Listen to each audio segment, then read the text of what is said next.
This is Comic Geek Speak, episode 1662, Comic Talk!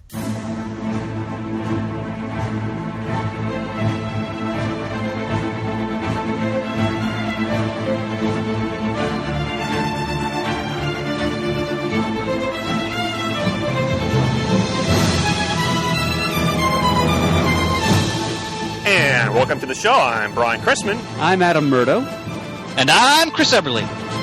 When I heard this in the theater, I was like, oh, that's awesome way to start up in a movie there. It was pretty cool, yeah. How could they not put it in there? All right, so welcome to the show. This is going to be our all-over-the-place comic talk episode where, hint, hint, probably towards the end of the show, we will have a discussion of the Spider-Man Homecoming movie. Probably. I know it's been out for a little while, but we haven't been in studio for a few weeks, and Chris was out of town, so we want to get his thoughts on it. Big Spider-Man fan you are. Thank you, sir. We'll be talking about San Diego Comic-Con. We may have a few guests drop in. Fingers crossed we get all that to work out. Another fun and frivolity. Before we get to that fun and frivolity, a word from our sponsor. This episode of Comic Geek Speak is brought to you by our newest sponsor, Zia Comics. Yes, Zia Comics, located out in Las Cruces, New Mexico. They also have a podcast of their very own. The Talk Nerdy to Me podcast. You can find it at talknerdypodcast.com. And they also have a YouTube channel for Zia Comics. So what they do is they take, they video record their podcast, just put it out also as an audio podcast. It's basically, about 10 minutes or so talking about new releases in comics, upcoming, TV and movies. They also have, gaming going on there. All the basic food groups. All the basic food groups. They also have, Talking Tabletop is the game-related YouTube channel they also have. But also, this is what really gets me going, is Zia Comics owns and operates Las Cruces Comic-Con and the El Paso Comic-Con. Not one, but two Comic-Cons. So it's like, I've never been out to that part of the country, but maybe someday I'll get out there to one of these cons. Yeah, I've always been kind of curious about Phoenix Con and Cactus Con. Yeah, I see that out there out in the Southwest. It's part of the country I've really never been to other than stopping at layovers when I go out further west. Same here. Yeah. So check them out at ziacomics.com as well as their YouTube channel, Zia Comics, and the talknerdypodcast.com. I also want to give a plug for the upcoming London Super Comic Con happening Friday, Saturday, and Sunday, August 25th, 6th, and 7th at the Business Design Center in London, England, a new location. Actually, a 3-day show this year because I will be heading over for the con, as well as Mr. Brian Deemer. We work the con. You can get your tickets right now at londonsupercomicconvention.com. And just want to give you a list of some of the creators who will be over there. You have Lee Bermejo, Gabrielle Del Otto, Terry Dodson, Tyler Kirkham, Jay Lee, Gillum March, Bob McLeod, Bart Sears, Tim Seeley, Simone Bianchi, Mark Buckingham, Claudio Castellini, Mike Collins, Dave Gibbons, Kieran Gillen, David Hine, Fraser Irving, Ben Oliver, Rachel Stott, Lee Townsend, John Watson, Chris Weston, and also a couple of big names. Dan Slott will be over there. I am going to bug him about Silver Surfer because when I'm over there, actually, it will not have been out issue 14 by that time. Issue 13 isn't even out yet. I think you can cry on each other's shoulders. Yeah, I'm gonna give him a big bear hug and not let him go until he promises to give me some more Silver Surfer one way or another. And also headlining the show, Mr. Brian Michael Bendis.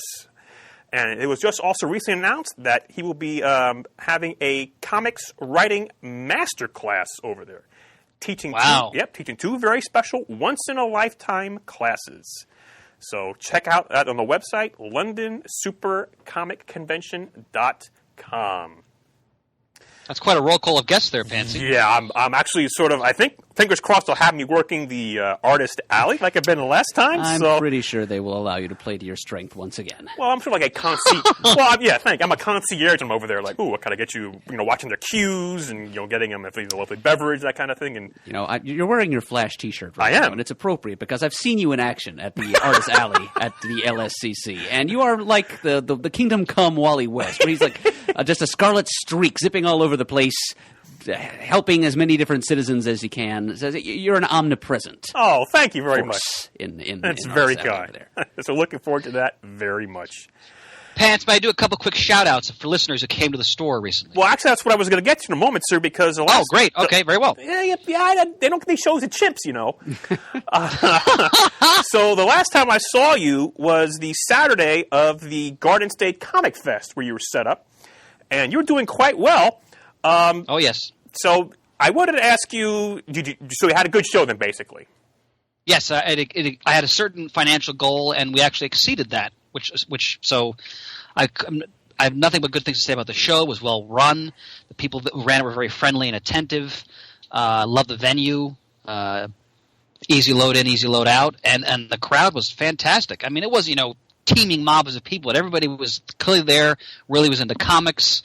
I was selling throughout the weekend, everything from wall books to $2 comics and used trades. Great vibe. Definitely be back there next summer.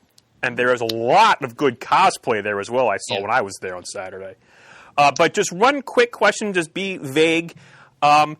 Did you, with your profits, did you buy what I showed you at the con there? Did you buy that? I bought actually 2 pages of original art. Yes! All right! I went to Barry Kitson's table. Yes. And as we all know, he was the penciler for the wonderful Avengers 1.0 miniseries that Mark Wade wrote, and I love that story because it's so wonderfully captured the Silver Age feel of the Avengers. And he had a ton of pages from that miniseries. Now, some, as Pan saw, were original pencils. Others were inked pages. Was Mark Farmer the inker, Pants? Do you remember? Mark Farmer was inking on some of them. Some actually Barry Kitson inked on as well. You had to ask the rep which one was which. Right. So I bought 2 pages. One was an inked Farmer page. They did confirm that. Nice. And it's Hawkeye doing trick shots. Oh, so you got that. Okay. Yep. And then the other page was just pencils. It's all 4 of Cap's Cookie Quartet running towards the viewer, the reader, essentially. And then on the bottom panel, you see Thor, and they're both fantastic pages, and they'll be hanging in the shop in the not-too-distant future. Excellent. So I also want to give a shout-out, a really great listener of ours, Mark Buxton, who he wrote the wonderful take on the living mummy in Back Issue, that article you and I both enjoyed. You know what I'm talking about? I don't think I've read it. Okay, then I read it, and I must have told you about it, because a couple of months back, did a wonderful retrospective on Supernatural Thrillers' The Living Mummy. Mark wrote that essay. It was wonderful, and he came to the show. He's a long-time listener, and he bought a ton of stuff. Hell of a nice guy. I just wanted to give a shout-out to him. It was really great to meet him. And then also, this past weekend, Chris had his Build-A-Box sale at the Wild Pig Comics. How did that go, Chris? Pretty well. My expectations were lower because it's the middle of the summer, and as Murd can often attest, that can be a lethal retail zone. Oh yeah, I'm in that spot just because right now. Yeah. people are, you don't know what people are away, their schedules are disrupted, and but I have so many back issues that I wanted to thin out the inventory a little bit more. So it was Bill's idea to. We've done Build-A-Box before, but he came at it from a different direction. I thought it worked pretty well, and we had a pretty good crowd throughout the day. And I had a goal, and I just missed it, so I wasn't that disappointed about that. And the people who came spent money, and we had people throughout the day. And I'm really pleased to say that I think bringing the wall books back has really done wonders for just my enjoyment of selling back issues, and also just for the store.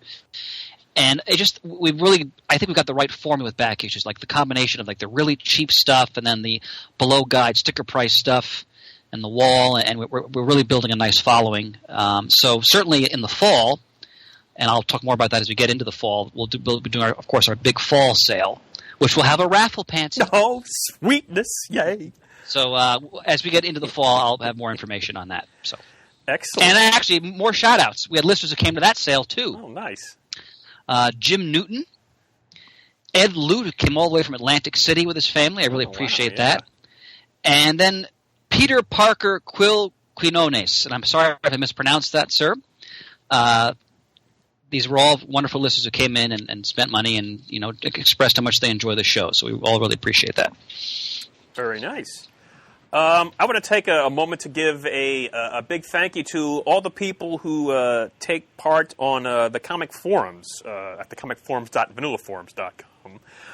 It's because I know you have your choice of way to express your opinions online, whether it's Facebook, Twitter, or other message boards. So I thank you for coming to the comic forums, especially the talkback threads for the episodes, because that's where I get a lot of the feedback for the episodes, because otherwise it's just us talking and we don't know what's going on out there with the people like. We got some really nice and detailed and very thoughtful posts on our most recent episode, the top 5 childhood comics. Yep. Mm-hmm. And also brought back, I guess there was also a thread about your first comic you bought. So I want to give a thank you to everybody who takes part in that. It's really nice to see. I'm not much of a participant in myself. It's because I have writer's block and I can't, I have enough trouble talking, let alone writing my thoughts out. Not to worry. We do our part here on the show. And yes, I know. But I know our co-host Matt is also pretty active on the forums for other topics, so I want to just give a thanks to everybody who takes part in the forum. It's very much appreciated. And it was great to see how many people posted visuals of the comics from their lists on the forum as well. Before we get into other things, Chris, since you're our resident, well, actually also Murr as well, but our resident Marvel historian, can you talk a little bit about the passing of Flo Steinberg? Oh, devastating. Fabulous Flo. I just heard about that as actually, Pants, you were the first one to let me aware that had happened. I hadn't even known that she had passed. Thank you for letting me know.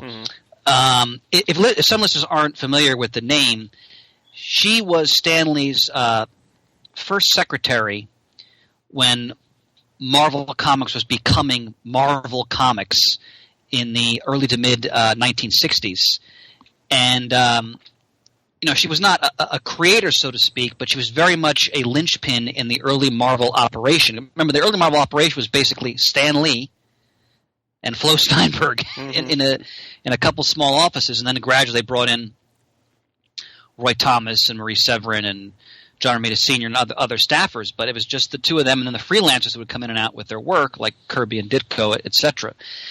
And, she was just always renowned for her vivacious, exuberant personality, how friendly she was. She would often deal with, fans coming up trying to get into the office. She answered tons of letters. That was one of her jobs, for example. Just everyone, I unfortunately never met her personally at a show, but because she did go to shows, but everyone I know who have either spoken to or have read accounts, nobody has, and I didn't see anything bad anybody's ever said about Flo Steinberg. All the creators and Marvel bullpenners who worked with her had nothing but nice things to say throughout the years. Stan Lee called her his Gal Friday, essentially, and I know he tweeted, some thoughts on her after her passing. She wasn't that old. She was 78. Unfortunately, she had I think lung cancer and was a brain aneurysm, if I remember correctly. So. Really sorry to hear that, but if people aren't aware, she may not have been doing the drawing or the writing, but she was very much an integral part in the early building of Marvel into the phenomenon that it became. And one postscript. Why did she leave Marvel? Because that prick, Martin Goodman, wouldn't give her a few dollars raise in the late 1960s. And I'm sorry, all I know about Mark Goodman is what I read, but there are certain things that I read or hear about that I think are very telling about just a person in general. There are those moments that I think capture so much. When you don't recognize how important someone is to your operation, when you were basically a frickin' millionaire, okay, and you can't give this person, I think it was in 1968, just a modest raise, you're a piece of shit. Period. So that she left Marvel, she got involved in underground comics. Yeah. She actually published, I think it was called Big Apple Comics, if I remember correctly, an underground comic. And then she returned to Marvel later in life, and she did proofreading for them, even into her later years. So she was very much a mainstay of the Marvel operation. So it's beginning and then recurring throughout the years. And very sorry to hear that she passed. Yes. I thought you would have some thoughts on that, Chris, so thank you for sharing them. Oh, absolutely. Long-time listeners of our show may recognize the name Zach Cruzy. Used to actually work at Discount Comic Book Service back in the day. Also used to write some comics with Big Jim Miller. I forget the name of the book off the top of my head. Well, he did a thing called The Contingency for a time. Oh, he also did that as well? But yeah, the thing that he did with Big Jim, oh boy, I can picture the character. He was sort of like an overweight, pompous explorer with a big mustache. Right. He was some kind of like a skeptic / explorer going around exploring and exploding and debunking myths. Right. I can't remember his name either. So forgive me for that. But, of course, Zach's a huge comic book fan and, big Ditko fan. Actually helped DCBS get some of the Ditko fanzines for sale on through DCBS. Not too long ago, Zach was on vacation, was posting his photos on Instagram, on his Facebook, and he went to New York City.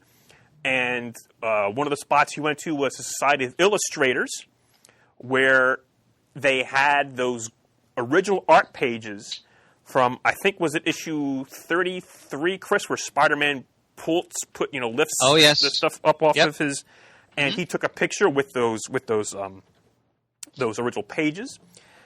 And he also did, which I've seen some other people do, go and visit Steve Ditko.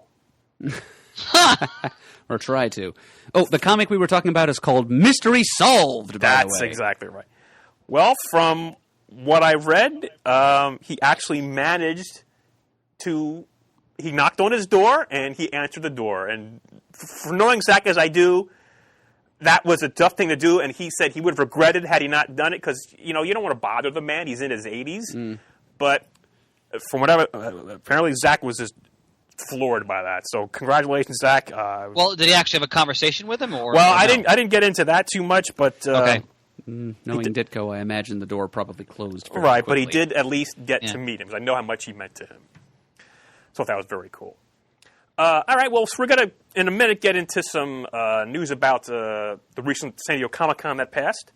But first, we're going to have it's story time here. So I was actually planning on going out to Comic-Con, but I had to cancel my plans about a month ago. I had applied for a press pass way back when, before the deadline, but I never heard one way or the other if I was approved or not. So I was like, but there's a local friend of mine who actually has been setting up at Comic-Con for years. So he told me, yes, I could get a pass through them. I had to pay for it, but I can get a pass through them to get to the show. And I would have been able to, crash at their hotel room, sleep on their floor, get an air mattress, which is like right by it was at the Hyatt, which is like right, I've never been that close to the con before, so I had that all set up. I actually even already bought a plane ticket, so I was planning on going out there. But when I was down at Heroes Con, I started doing the math and thinking things, and it's like I just couldn't justify in my mind, because it's so expensive to go out there, just to get out there and to get in and to eat and stay. And I would have wanted to buy some things, so I just looked at the costs, and I just couldn't justify doing that. So I canceled my plans. I got my plane ticket refunded, and it's also in reserve, so I can use that money to go buy another plane ticket when I go out next year, wherever I go. So I was kind of bummed I wasn't going to Comic-Con. So this past Sunday, I might get into grumpy pants territory, so bear with me here. All right, we're bracing ourselves. So Sunday, the week before Comic-Con, have to go to work on Sunday morning and take a shower, and there's no hot water. Like, ooh, well, this is not good. I don't know, maybe something's going on. I got to get to work. I'll check when I get back home later. Forgot about it Monday morning, because I get up so early. I get up like before 5. It's like, oh, geez, there's still no hot water. So, okay. Monday, get home from work, look downstairs at the hot water heater, and I see there's like a little water around the area. I said, oh, this isn't good. So I figured, well, I got to call a plumber. I don't really know who to call, so I called my cousin, because she has just gotten back from a trip, so I want to see how things are going with her and see if she could recommend somebody. Well, she didn't know anybody, but her mother, my aunt, was there, and she said, well, why don't you call this one plumber, because, way back when I used to be neighbors with the people who run the business. And, oh, okay, that's good. So I called him. Actually, no, I didn't call him. That was Monday when it happened again. And I said, so I got the information, but I said, well, I'll call my day off on Wednesday. I'm going to stand up for this next part here.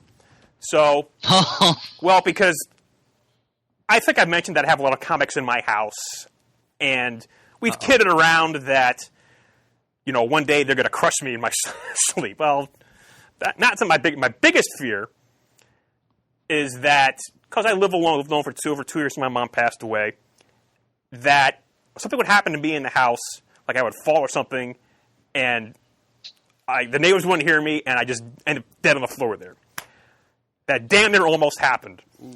So it's easier for me, because I'm very sloppy, to just, instead of moving something in my way, to walk around it. So, those things all over the floor in the hallway at the top of the stairs. So at the top of the stairs, I had a short box of comics and some comics next to it. So after I hung up the phone finding about the plumber, I went downstairs. I stepped on an Underdog comic, which was in its bag and board, and my feet went out from under me, and I started to fall down the stairs. Oh, Jesus. Maybe there is a need to fear, after all. I don't know how I did it, but I managed to grab hold of the banister and right myself, but I slammed below my left kneecap onto the stairs. And as you can see here, Mert, I am still scarred in black and blue. Yes, I am sole witness. I was in excruciating pain. Thank God nothing was broken, because I can still move around and everything. But, How many days ago did you incur this injury? This was a week ago Monday. Yep, and it is still quite visible even now. Yes. So I managed to, ice it down a little bit, but it's like, okay, let me clear the hallway and the top of the stairs so this doesn't happen again, because for a split second there, I thought it was a goner. I was just, I don't know how I managed to right myself, but I managed to not fall down, but I really slammed hard on the stairs. So that was Monday. So that was a fun day. So Tuesday, again, still no hot water. I said, well, I got to just get out of the house. So I went to go play poker Tuesday night. Lost a pocket aces, so that didn't go very well. So Wednesday I decided, let me call the plumber. So I called him and gave him my name. And the woman answered the phone, goes, was your mother Shirley? I'm like, well, yeah. Turns out the woman answered the phone there was my babysitter from 40 years ago. So we were talking and catching up. Yeah, I need a plumber. So they came out within about an hour. It was really great. So, yeah, I needed a new water heater. And they gave me an estimate, and it was about what I would have planned on spending out at Comic-Con again out there and everything. So it's like... So there's the universe telling you shouldn't be going to San Diego. Yeah, so... But still, it's a bit of very good luck. Highly serendipitous that this lady happened to be your ex-babysitter at this plumbing company. So they took care of you. Yeah, they came out Thursday. But so then Wednesday, I was on the Facebook, looking around at things, because Tuesday I went to a lot of my friends and people we know, and just general people were going out to Comic-Con and getting ready to go out there. And I see the pictures, and I'm like, oh, surprise! I wish I was out there, because it's so nice out there and seeing things. And I came across a live stream Wednesday night of preview night at the Alex Ross booth. Somebody was going around taking live shots of the booth, seeing the line for people to buy things, and the art on the wall. There was a nice homage to the Detective Comics cover, I think Detective 31, with Batman above, and there's above the mouth. Oh, it's a classic. Classic cover. So I think it's an Alex Ross version of that. With the monk in the foreground. Yeah, yes, yeah. Right. So that cover there. And they're going around the booth, and then I hear a familiar voice talking something about like goldfish and like pets and something. And then they get a shot. There's Uncle Sal in his full suit and tie, with his bright yellow tie. And I thought, oh, crap, man, I wish I was out there. God damn. Fudge. So then Thursday... Pants, you need a water heater. It's okay. Yeah. So then, Thursday they came out and fixed the water heater, but it was just so stinking hot that day. I was still ticked off about Comic-Con, and I decided, you know what? I have to just get off of the internet. So I signed out of all my social media, just signed out of that, and haven't been back since. because I didn't want to be spoiled by anything or just get myself all worked up in a bottle. And I got to tell you, since I've dropped off social media, I've noticed things that I never knew were there before. Birds singing, dew glistening on a newly formed leaf. Stoplights. Maybe I'll go back on social media at some point. I'm off tomorrow. Maybe I'll just be bored and do that. But so I had to gather some information about what's going to Comic-Con afterwards through, the news site and so forth. So a couple of things I want to go over first. The Eisner Award winners. There's some interesting. Of course, that's the more or less. You give me a really strange look there, Mark. I'm sorry. You're like staring right through me. Putting my eyes back in their sockets now. I'm sorry. They went rogue on me for a minute. And again, by the way, guys, if they need to just jump in at all time, please jump in. Happy to. So, of course, they're considered basically the Oscars of comics. Mm-hmm. And we go down some of the list here. The best new series. Do you know what that was, Merd? Best new series. Kill or Be Killed? Black Hammer. Ooh. Bringing the hammer down. You still keeping up with that? Yes, certainly. You're not skimming, though. You're actually reading it? Well, no, I'm skimming it. So that's more than I'm doing for a lot of the things I'm buying these days. Right. So it's still something of an honor. Yep. Best limited series was The Vision by Tom King and Gabriel Walter. As if there were any doubt. Best continuing series, Saga. Best reality-based work, March, by John Lewis. Mm-hmm. Best graphic album that was new, Wonder Woman, The True Amazon. That was wonderful. I read that. Yep. Best writer, Brian K. Vaughan. Absolutely. Best penciler, inker, individual, or team was Fiona Staples for Saga. I'm just going to go with some other ones here. Todd Klein for best lettering. Best an institution. Yep. Best cover art was Fiona Staples for Saga.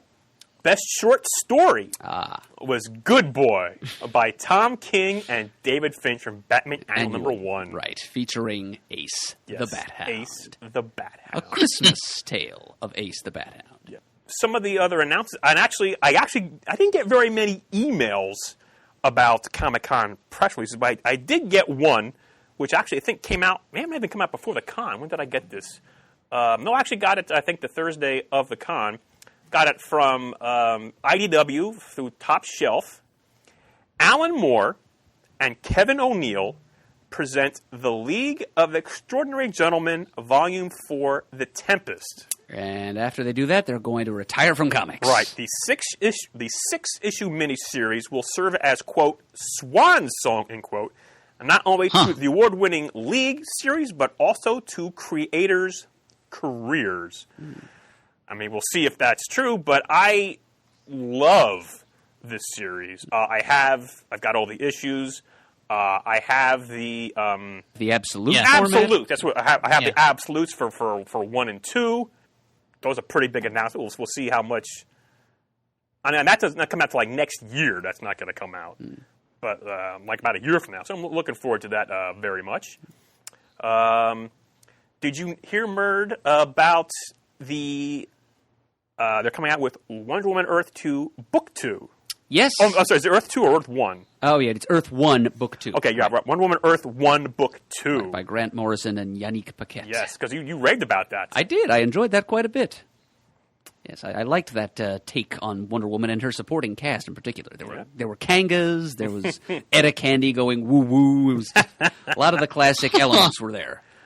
So for Volume 2, I'm reading online here, Morrison intends to continue many of the alternative themes he established in the first time around. This time, however, it seems that he also plans to tell a much more action-driven story that focuses on the battle between the Amazons and the Nazis. Oh. All right. So I know you're looking forward to that. And they also mentioned, I shouldn't brush over this, that this has kind of caught me by surprise. Morrison's going to be doing a follow-up to Arkham Asylum. There'll be Volume 2 of Arkham Asylum with art by Chris Burnham. 30 years later. Yeah. But it's going to be the Damian Wayne Batman from Batman 666. Okay. As you look at me with one eye there. Well, sorry, I wasn't looking at you exactly. I was looking at Grant Morrison through you. You were the proxy. I was the proxy. I don't know. Was there? I saw a blurb. and I didn't really do much research on it, that Frank Miller is going to do a Superman Year One. Yeah, that's right. He was a special guest at their DC Masterclass panel, and he announced he was going to do something along those lines. Not drawing it, though. I forget who's going to be the artist. But I thought it was JR. Oh, Ramita? Really? Yeah. Well, then I feel even less excited about it, because Miller has never really impressed me as a guy who gets Superman, or maybe he's just deliberate. It's because he was telling a Batman story in The Dark Knight Returns. He sort of warped Superman. He showed us a version of Superman as seen through Bruce Wayne's sort of extreme ideology. But yeah, if that in any way reflects the way Frank Miller feels about Superman as a character, and I've liked even less the way he treated Superman in subsequent Dark Knight, like the Dark Knight Strikes Again, and this most recent Dark Knight Master Race thing. Superman's basically a villain. I don't have a good feeling about this. Okay. I'm also reading here, Pants, that he's also doing a follow-up to 300 called Xerxes, The Fall of the House of Darius and the Rise of Alexander. Oh, I did not see Darius. that.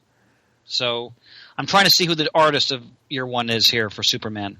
Okay. I don't see it in this particular article that I'm reading. Okay. But well, like I said, I'm sort of behind the eight ball, or not behind the eight ball. I'm sort of catching up on news from Comic-Con. I didn't see anything while it was going on. I just, stayed away. But I wanted to talk on a couple topics, at least the comic topics, because I know there's tons of movie and TV things like that, which I've managed to avoid all that, which is also great. I'm not spoiled by much of anything. Yeah. I prefer to hear about the comics news that comes out. Right. I think there was some the Doomsday Clock. I think Doomsday Clock is going to be a 12-issue. Oh yeah. Series with Gary Frank and Jeff Johns.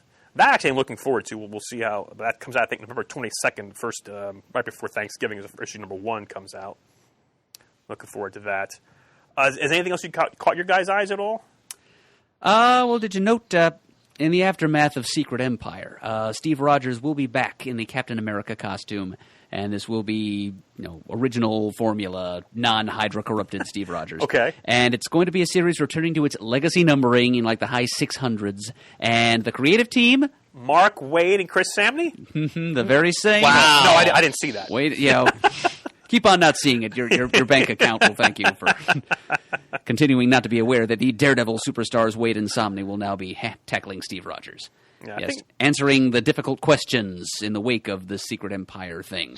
Well, and I'm really enjoying Secret Empire. I think it's one of the more audacious events Marvel's done, especially because they gave Nick Spencer the time to really build towards it over a period of a couple of years. So I'm really digging that story. I look forward to talking about it more as it ends. Obviously, I'm not shocked that Steve Rogers is going to be Captain America at the conclusion of it, but I'm interested to see how they get to that point, because where the miniseries is now, holy mackerel, that's grim.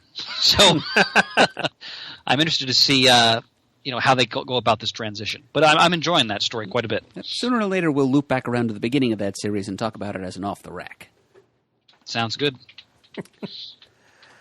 Let's see. There was other stuff that caught my eye. DC's doing a new book called The Terrifics, which is basically a poke at the Fantastic Four. I saw that, yeah. Jeff Lemire, right? Yes. Coming off of his Marvel exclusive deal, he will be writing this for DC. And so it's, I guess, similar to Danger Unlimited by John Byrne before it. It's kind of a takeoff on the Fantastic Four with Plastic Man and Michael Holt, Mr. Terrific, and Metamorpho in the Thing role, and Phantom Girl, which is not Phantom Lady, but Phantom Girl, as in like Tinya Wazo of the Legion of Superheroes. And a bunch of interesting and peculiar DC Universe guest stars, apparently. So it's going to be kind of an off-the-wall book. Evan Doc Shaner is going to be drawing the second arc. I saw that, Oh, wow.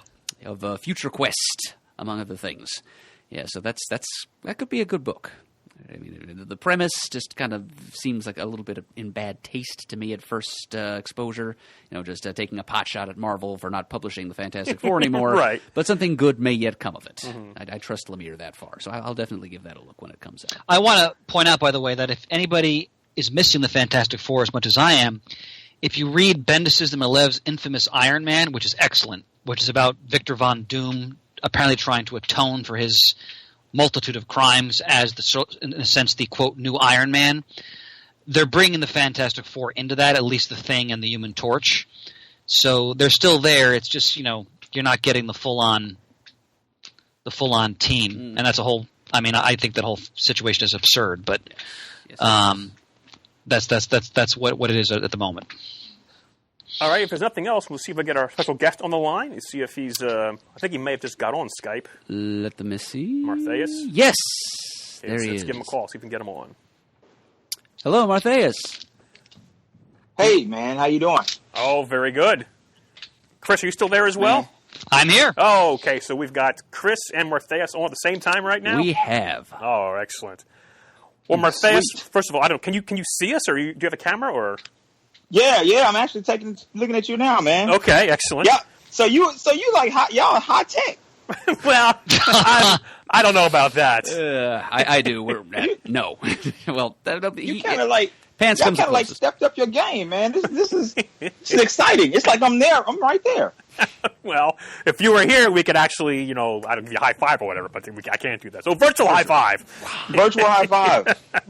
Well, anyway, Martheus Wade is actually now joined us via the Skype here on our Comic Talk episode. Welcome back to the show, Martheus. Oh, thank you, man. Yeah, it's good to be back on the show, man. It's been a long time. Well, we did see you at C2E2. We spoke to you briefly out there with, oh my God, the tall guy, Sean Pryor. Pryor, yes. Yeah, man. Yeah, it was good to see you guys. C2E2 felt like, to a certain extent, it felt like a family reunion, especially on Saturday during the day. You know what I mean?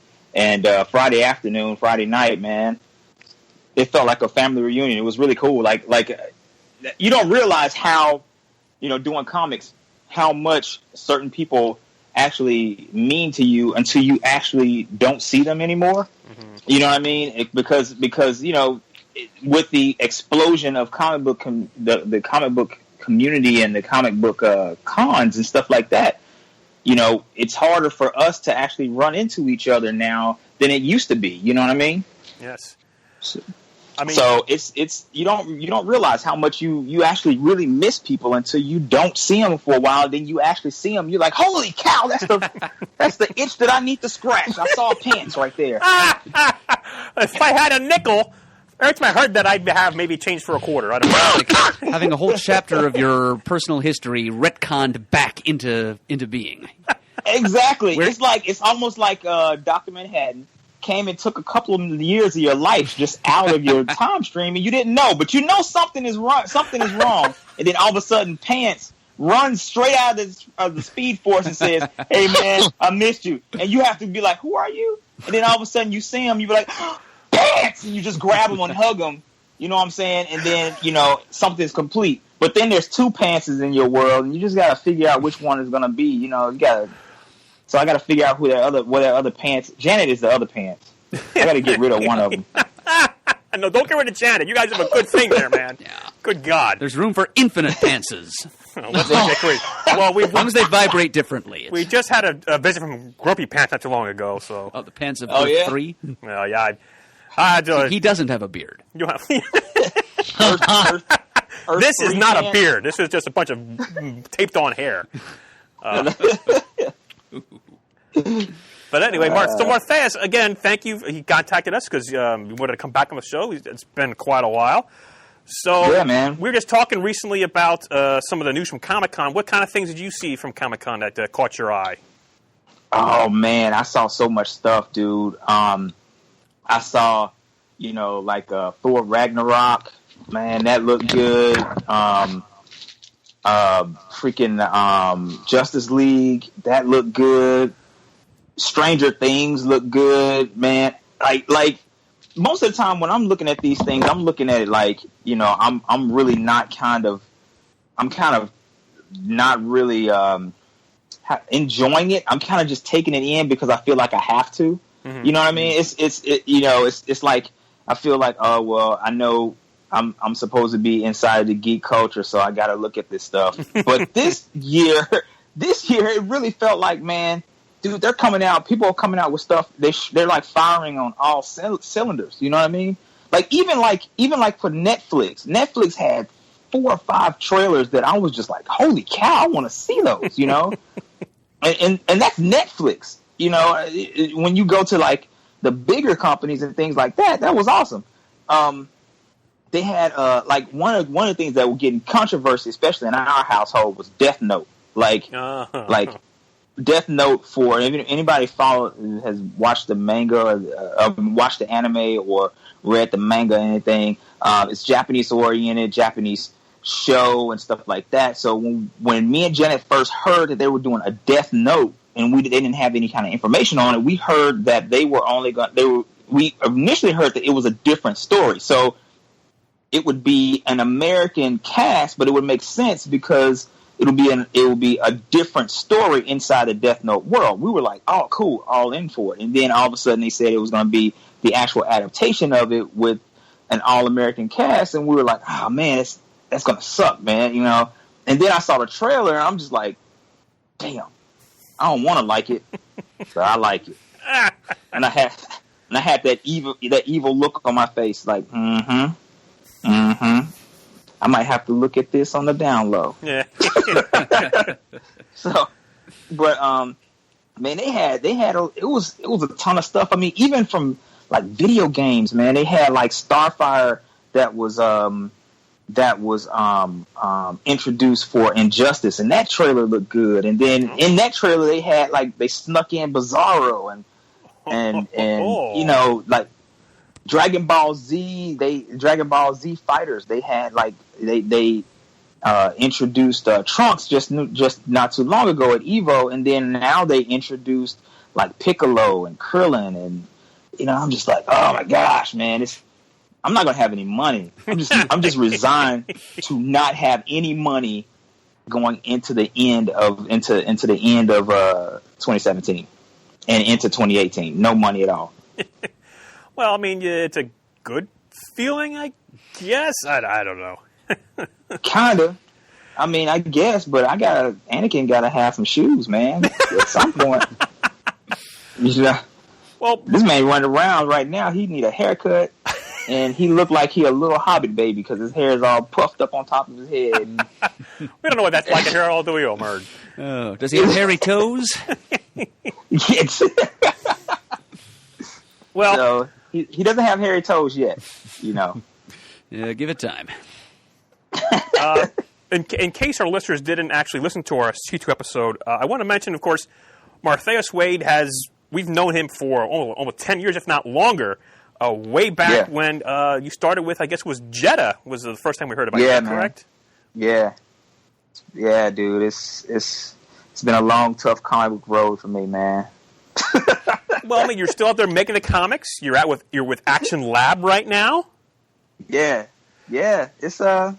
I mean, a lot of stuff came full circle. I mean, we touched on it when we were on that. When we saw each other at C2E2. I mean, a lot of stuff just came full circle. I mean, like when I came on the show like years ago for the first time, it was me and Janet. And we were getting ready to go to San Diego Comic-Con for that was my second time going to Comic-Con.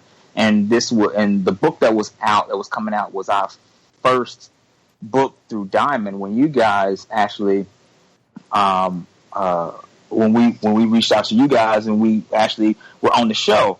And just that was Sean hit it on the head. He was like, man, a lot of folks like right now owe like their comic book careers like to Comic Geek Speak. You know what I mean? This is like a whole new generation, a new crop of people that Comic Geek Speak kind of ushered in. You know what I'm saying?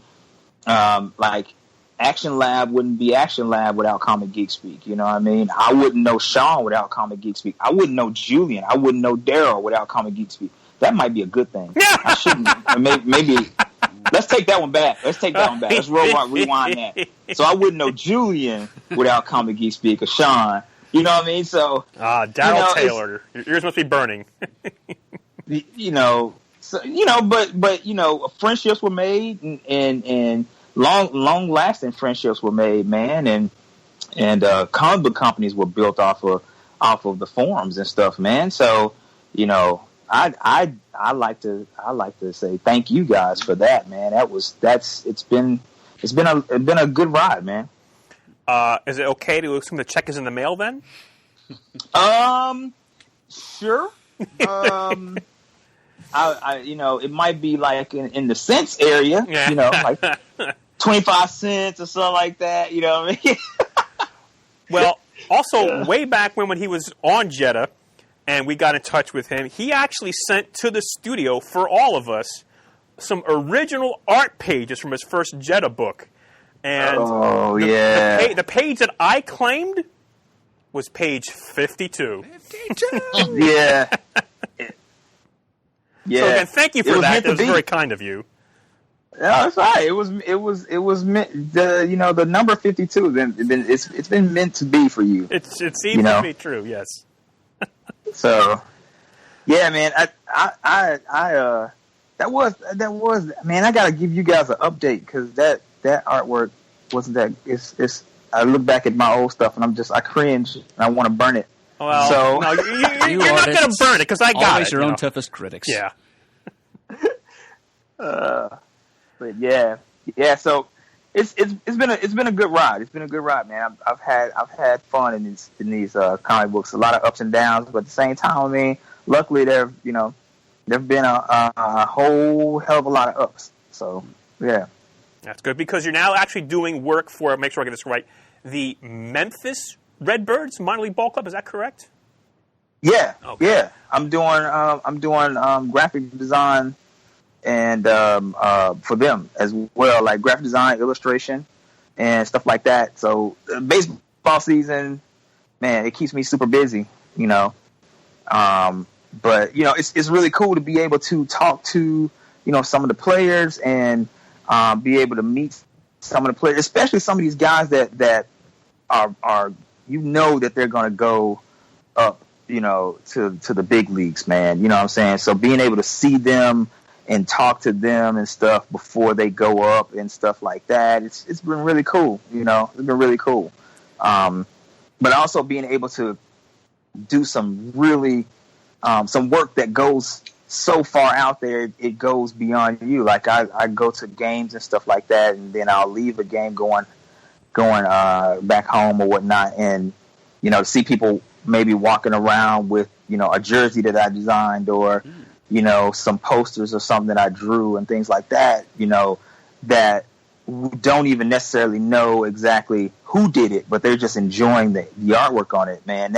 That's kind of like the dream of every artist, man, is to have your art kind of transcend you to where you don't really matter, but the art kind of lives on without you, So that's a really cool feeling to be able to see, Now, Adam, I don't know if you saw recently some of the stuff he's posted. If I'm wrong, please correct me, Martheus, but did you or did you not design the recent, I guess, elf-like uniforms for Christmas in July? Oh, my gosh. I guess he did. Yeah, man. Yeah. That was that's the third year that I've done Christmas in July jerseys like that, and yeah, man, I don't like. I will go on record saying I don't understand like the ugly sweater thing. Like we talk about this at the job too. It's like I don't get it. Like I can design it and I understand what makes it design wise, but I don't understand the appeal of it. But man, yeah, I do several designs, and it's up to a higher power than mine to actually be able to pick those designs.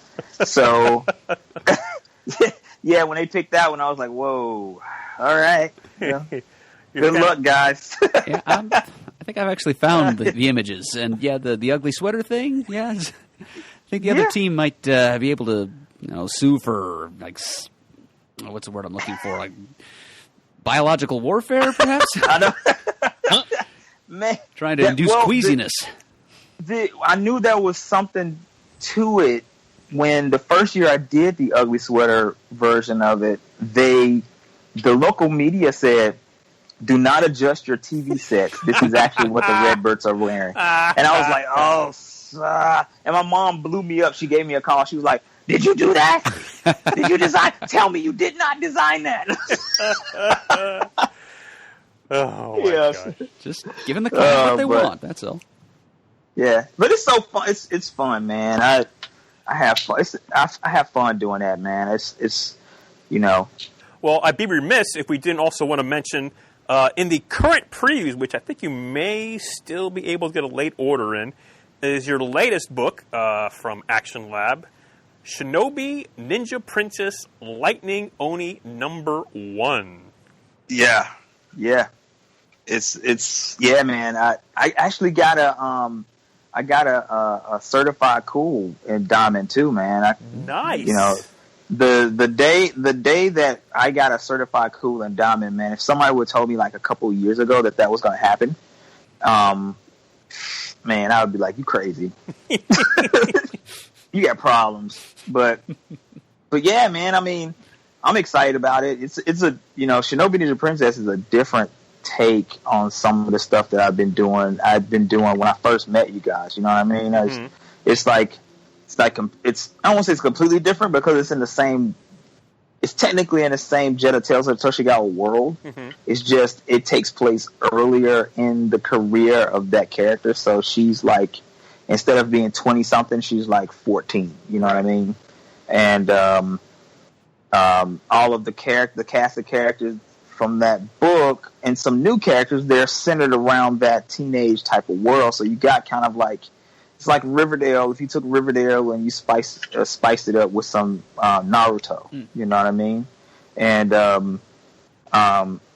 it's a fun take. It's a fun take. It's something that, you know, it began with me and Janet, me writing these short stories, because I knew eventually the Jetta Tales of Toshigawa graphic novels were going to come to an end. And I still want to do things, but I didn't want to do that version of the character for too much longer. And I just wrote these small stories that were supposed to be web stories. And really, to tell you the truth, I didn't even know if I was going to publish on the web. It was something for me to pass the time, to get the writing itch out. And I would write these little shorts, and me and Janet would, on the way from home from work, I would read them to her, or she would read them while I was driving, and she would laugh. You know what I mean? Because they were kind of funny. You know, some things were in it that was funny, and some things that were just kind of serious, real serious. You know, serious on a serious tone, not meaning that it's like world crashing or world defeating and stuff like that. You know. But and then I started talking to her about, well, you know, how about if, you know, what are some of the things as a girl when you were younger that you went through that you feel like need to be addressed? Like, you know, how did you deal with bullying? How did you deal with from a female's perspective? Like, how did you deal with this girl's hair is longer than yours and you might be getting bullied because of that, or you don't have this designer clothes, or what are the things that you felt, you know what I mean, that needs to be addressed. And she was like, one of the things that were really big is that she used to be good at sports, and it wasn't until a lot of girls started telling her that she wasn't supposed to do it, and that, you know, teachers said that's not how a girl is supposed to act, that she kind of stopped. You know, and I was just kind of like, wow, that's kind of powerful, you know? Yeah. So, and that's how I got to I came about with the first issue. It was just the first issue of the first series, because the Lightning Oni is the second series. Mm-hmm. So it came out last year from Action Lab as well, or 2 years ago from Action Lab as well for the first series. And then that was 6 issues. And then this one is going to be the Lightning Oni is the follow-up, and it's 4 issues. But yeah, we started out talking about all that and stuff like that. And that's how Shinobi Ninja Princess came to actually be. Yeah. Well, the first issue looks like it's going to come out on September 13th, and it's still, I think, able to be ordered through Diamond. The Diamond code, if you want to order it, is JUL for July. 171260. That's JUL 171260. Again, through Action Lab. And please, like, if you have a kid, or if you are a parent that, you know, or an adult that has access to kids that read and things like that and are into comics, man, let them check this book out. It's a fun adventure story, and I think we need a lot more fun adventure stories for kids that are out there as well. So, that doesn't talk down to them. You know what I mean? Yeah, that's the thing. It's like you don't have to talk down to kids. Shoot, Anakin. Now I have to talk down to Anakin. I mean, I just tell him, hey, dude, that's messed up what you just did, and he'd be like, oh, for real? And I'm like, yeah, that's for real. He'd be like, all right. You know what I mean? It's not talking down. I'm talking to him just like you're a dude. You know what I mean? It's just, you don't have to talk down to him. So. Well, that's cool. Now, do you have some more time to spend with us here, or do you have to go? No, I'm okay. good. Because we're going to get, have you seen the Spider-Man movie yet? I have not. Oh. But, I mean, man, there's so many spoilers at this point, man. It's like I felt like I've seen the whole movie. Okay. You know what I mean? It's like, yeah, I want to get out to see it, but the problem is that Anakin wants to go with me, and I can't. I don't want to go without him. So, and we've been missing each other here lately. So, because we're going to have another guest come on in a second to talk about. You're welcome to hang out if you want to listen to this talk about it. I'm good. Yeah, if you guys, I might have questions. Okay, well, so, you want to see if you can get our special guest on the line here? Well, I can't because he's not online yet. All right. Hey, guys. Yes. Hey, guys. Is it okay if Anakin says hello? Oh, absolutely. Okay. Hold on. This comic geek speak. Hello. Hello. Hello. How are you, Anakin? Anakin Good. Grayson Wade. My baby. Is he stuck in traffic? Or No, something? we've got about 5 minutes till we get our special guest on the line here. Oh, is that so? So, what else can we talk about? Well, I wanted to slip in one more bit of San Diego news that popped into my head. Certainly. While we were that I forgot to mention it earlier, but it's probably the thing I'm most excited about of all the announcements. And a couple of our listeners were good enough to let me know about it, actually, via Twitter on our CGS feed or through personal email. IDW has finally made the announcement that I've been scanning their section of previews for like 2 years now as part of their Hasbro-verse series of properties. They are finally going to bring Visionaries, Knights of the Magical Light. Yeah, I saw that, man. I saw that. I was so excited about that. You remember that from the 80s, Martheus? Yeah, I still got my toys. I'm pretty sure I do too. I don't know exactly where, but I know I never threw them away. Yeah, I've got the leader. I forgot what his name was. The leader, Leo, and his and the second in command for the good guys. I still got those with the bear on his chest. Yeah. Cryotech. Yeah. Okay. Yeah, and but I lost. You remember they used to come with the staff, the staffs that were holographic as well. Yeah, I lost my staff, man. I lost my staff, but my holograms on the front of their chest still work. So that's amazing. I can't believe that. I have no idea what you're talking about. What? How did you miss this? He's older than we are. Yeah, I am old. I'm old. I was born in the 1960s.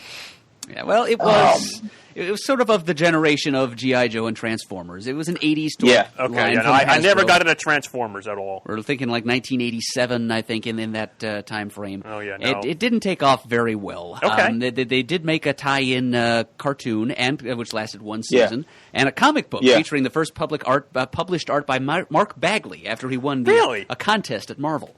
I did not know that. Yep. Wow. Yep. Lasted all the way 6 issues, I think. Came out through Star Comics. I'm still working on getting all the issues, but IDW will probably be printing some kind of trade of those coming up soon. Oh, yeah. So it's about a world where a mysterious cosmic event renders all technology inoperative. And so humankind is plunged back, society's plunged back into feudalism. Magic becomes once again relevant. And the mysterious wizard Merklin offers magical powers to these two warring groups of feudal soldiers. One good, one sort of evil, corrupt, tyrannical. The Darkling Lords versus the Spectral Knights. And so they ended up with these cool holograms on their chests that enabled them to transform into the totemic animals depicted thereon. The totemic animals. Totemic animals. Not a match. The board goes back. Right. And Dude, I used to love that series, man. Dude, me too. And it was animated really well. Like I've recently went back and looked at them on YouTube. They have them to where you can look at the first season on YouTube. Yeah, and they're out of order though, so it's kind of weird. But I got back into it because I pulled out I have a box, and it's a G.I. Joe box, and it's got all of my old school G.I. Joe men in them and stuff. And inside of that box is some Robotech characters and my Visionary characters. And Anakin was looking through the box, and he was like, "Oh, Sam, who is this?" And I was like, had to go through the whole spiel of Visionaries and how cool it was, and so we went and looked at it on YouTube. But yeah, Pants, man, take a look at it. Look it up on YouTube. Look it up on YouTube. Do I have to? Yeah, man. It's your assignment. Technology. All right. Mandatory. You got to do it. I'll put that in my to-do list. Cue it up. Right. So, did Anakin like what he saw, though? He thought it was cool. Yeah, I mean, he was. It's weird. He's in this era of like if I say it's a cartoon, we have different levels of what we're talking about. Like he's used to cartoons being like Pixar based cartoons, or not even Pixar based, like kind of like not even that quality. You know what I mean? It's like you have the Netflix quality of some of that stuff. Some of that stuff doesn't look good, on Netflix. It's like a ripoff of something that's already out there. I hate those. But he's used to, when you say cartoons, that's what he's talking about. What he's talking about. When I say cartoons, I'm talking about like hand drawn, pencil, ink, old school cell shading, old school cartoons. Yeah. So when he saw it, he thought it was going to be something that was going to be 3D. And I was like, no, man, it's not computer generated. This is people drew it, So he really enjoyed it from what he saw, and then he took my toys. So it kind of backfired. So that's coming out when, do we know? Or I believe it's due. The first issue is going to hit in December. Oh, okay. So I guess that'll be on your Christmas list. I'm not waiting for Christmas. I'm ordering that thing early, dude. That's gonna be cool, man. I'm. Is it an ongoing, or is it just? I think it is supposed to be. Yeah. Oh, cool. Okay. Yeah, I mean that's cool. At SDCC, they didn't reveal that much. I mean, they did tell you the creative team, which are two names I didn't really recognize. Yeah. Just like writer artist. But yeah, beyond that, not much. I'm sure more details to follow, no doubt. Okay. And I'm kind of hoping that maybe this will lead to the Visionaries showing up in other media too. Maybe there'll be like a CGI animated series that Anakin would recognize as a cartoon. Yeah. That's just a weird place to be. It's a weird place to be in right now. That's actually the next step that I'm doing for Shinobi, man. I'm working on a pitch Bible right now for animation, and all right. I'm trying to pitch it and stuff like that. And one of my friends, his name is Alex Zemke, he worked on some comic books with me before, and he now is like an animator over at Sony for their PlayStation games and stuff like that.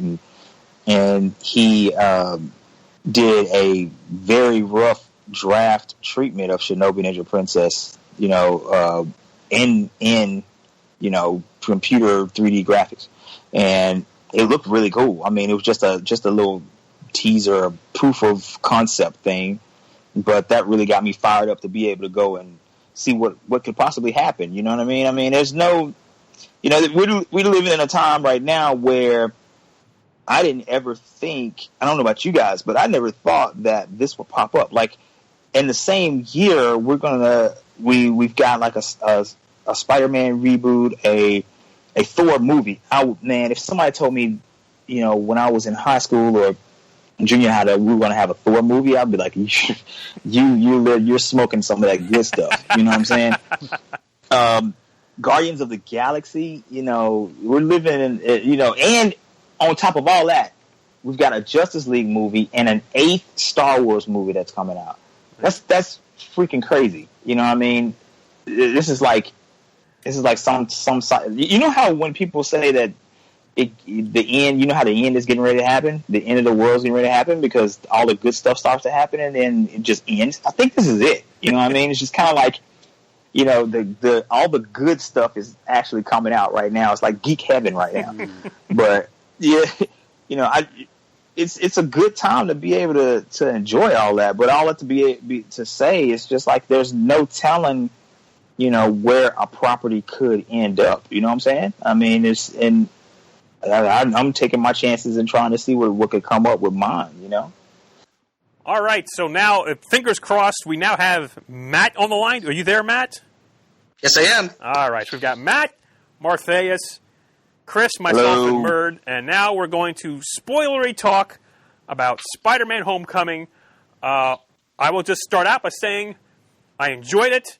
What do I have to say? Have at it, boys. That's all he has to say. Matt, why don't you give your thoughts? I thought it was a very good version of I read an article that was titled it's a Spider-Man movie that didn't feel like Spider-Man, and when I saw that, I thought that's exactly how I would describe it. I thought there was a lot of stuff. I knew going in, the Spider-Man stuff I was going to be more impressed with than the supporting cast of Peter Parker. I just really didn't care about them, beyond like really Aunt May and a little bit Tony. But for the most part, I thought it was good, but I'll just say it was a good Spider-Man movie. For me, I mean, as many listeners know, I'm a huge Spidey fan. I'm looking forward to this. I really enjoyed the cameo portrayal of the character in Civil War. Having said that, I'm going to piggyback on the point Matt made. I really love this film, but if you're looking for, let's say, sort of the classic Spider-Man sort of universe, that's not really this movie. I think it retains the essence and spirit of the character, but it's very much a Spider-Man that I think fits into the Marvel Cinematic Universe. That didn't bother me, but I'm interested to hear Murd's thoughts, because when you think about like the Raimi films, I mean, the third one was a train wreck, but I love the first two. I think those movies really capture like the comic book sort of essence in many ways of the character. This movie, I think, goes in a different direction. I like the direction it went, and I think the lead actor is magnificent as both Peter Parker and Spider-Man. I think the two previous incarnations failed in some areas. In one, I think Tobey Maguire was a great Peter Parker, not a particularly great Spider-Man. I think Andrew Garfield was a great Spider-Man, but I really didn't care much for his interpretation of Peter Parker. I think this new actor nails both very well. I love the fact that he's almost actually a teenager in real life. So I love the film, and I'll talk more about different points as we move along. But again, just as a caveat, piggyback what Matt said, this is like a different sort of take on Spider-Man that in many ways is removed from a lot of the spirit of the comic. Well, I think I'm in the same state of mind as the two of you, just sunk a little deeper into it to the point where I actually was prevented from enjoying this film as much as I might have by, the lack of what I would call an authentic classic Spider-Man feel. I mean,